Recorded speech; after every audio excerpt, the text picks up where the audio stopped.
Hello everyone, hope you all are doing well. In my today's session, I'll be discussing about directing. The process of instructing, guiding, counseling, motivating, and leading people in an organization to achieve the organizational goal is called directing. Directing not only includes orders and instructions by supervisors to the subordinates, but also includes guiding and inspiring them. It encompassed many elements like motivation, leadership, supervision. Besides communication, it is a managerial function which is performed throughout the life of an organization. In the words of Ernest Dahl, direction is telling people what to do and saying what they want to do it at the best. In other words of Theo Heman, directing consists of the process and techniques utilized in issuing instructions and making certain that operations are carried on as originally planned. After planning, organizing the structure of the organization, and arranging the necessary force, the next important step is directing. Directing aims to ensure that activities of all employees are mobilized towards the organizational goals. It is connecting link between functions of management, planning, organizing, staffing, and controlling. Let's have a discussion about features or characteristics of directing. The other functions of management, planning, organizing, staffing create conditions for managers to take appropriate action. Whereas directing function initiates actions in an organization, it converts plans into actions. It is the key managerial function performed by all the managers. Directing is pervasive. It is pervasive as it takes place at any level of management. It takes place where superior subordinate relationships exist.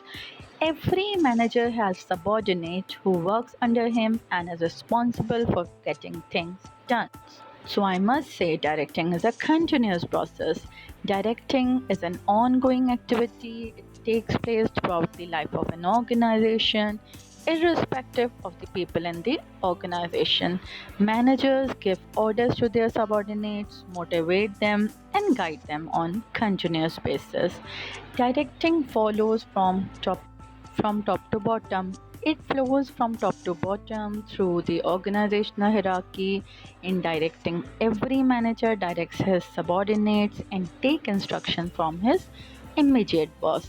It is the function of superior, that is, the superior motivates, guides, and supervises his subordinates to achieve the organizational goals. Directing deals with people. It is concerned with the direction of human efforts towards organizational goals. It can be said that directing is a delicate function as it deals with people. Human behavior is complex and highly unpredictable. Let's have an overview regarding importance of directing.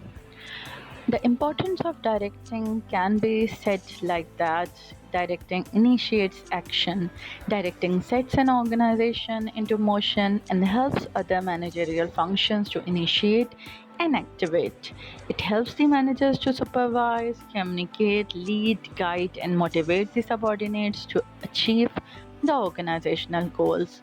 For example, a superior guides his subordinates and explains the task, which will help the subordinates to start the work and achieve the goals. Directing leads to integrated group activity. The organizational objectives can be achieved only when individual efforts are integrated. Directing integrates employees' efforts in such a way that every individual effort contributes to organizational performance. For example, a leader may convince his subordinate that the group efforts will help to achieve organizational goals. Directing attempts to get maximum out of individuals. Directing helps supervisors to realize the potential and identify the capabilities of individuals by motivating and guiding them. By using the elements of directing, that is supervision, motivation, leadership, communication, efficiency of employees can be raised. Directing helps to implement changes. Directing helps to introduce changes in an organization. Generally, people in an organization resist changes. Effective communication, supervision, motivation, and guidance helps to overcome such as resistance and resentment at the workplace.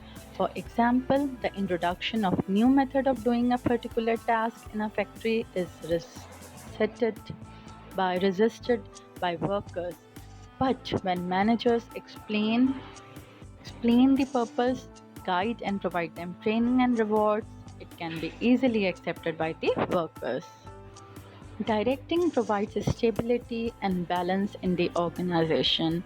Stability and balance are maintained in an organization with the help of directing because it fosters cooperation and commitment among the employees and helps them to achieve the balance among various groups, departments, and business units as well. Every individual has a personal goal, but the managers integrates the efforts of all individuals towards the achievement of organizational goals through guidance, motivation, supervision, and communication. Directing Directing is regarded as the heart of management process.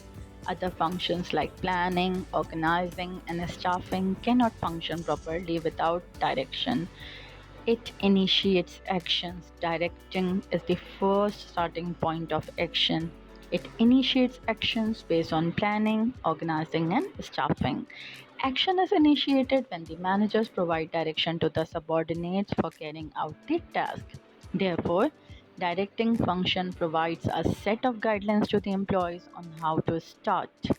It integrates efforts of the employees. It helps to provide motivation and it helps to accommodate change. Directing helps in steering the organization towards success by accommodating the various changes in the business environment. And last but not the least, directing helps you to maintain balance. Balance and stability can be achieved by following a persuading leadership style coupled with effective communication, motivating employees, and strictly supervising the workers and suggesting the improvements in them. That is all from my side. Thank you so much. Have a good day. Allah